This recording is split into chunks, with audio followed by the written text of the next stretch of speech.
I'm trying to tell y'all that divide and conquer, they got that divide and conquer down pat.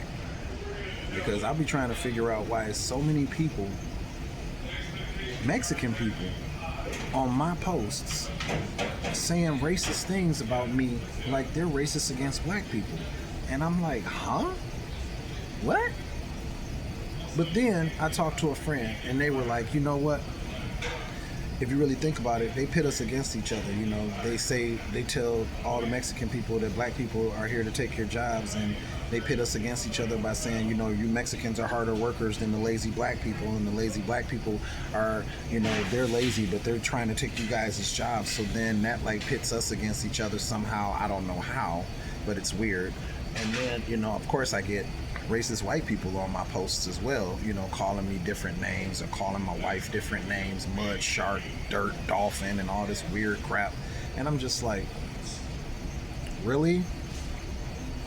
Like I said, man, people are starting to get real comfortable now that this man, Donnie Two Dolls, is in office. Donnie the Clown got everybody sipping their cup of courage real hard out here. And I'm just like, bro,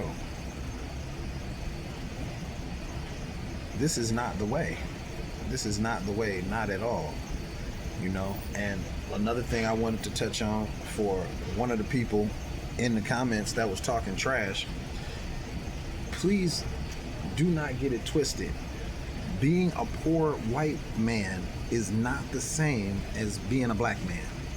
Being poor and white is not comparable to being black. I don't know where y'all even got that from.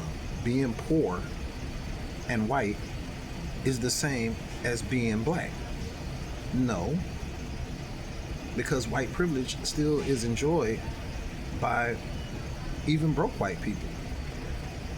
Comedians have said it, even broke white people don't want to be black, even if you're rich. They would much rather still be white than be black. They would rather be white and broke than black and rich, because that's the programming that we've received. You know what I mean? And it's really crazy, and I keep trying to tell people that what's going to end up happening, especially after Rodney Hinton, is people are going to get the call now. They're going to get the call.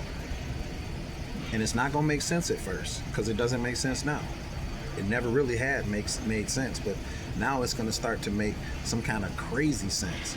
Because Rodney Hinton, he stood back with his chin up to all those officers after he ran over the other officer, because he basically was like, take one of mine, take one of yours. It didn't matter that he didn't get the cop that killed his son.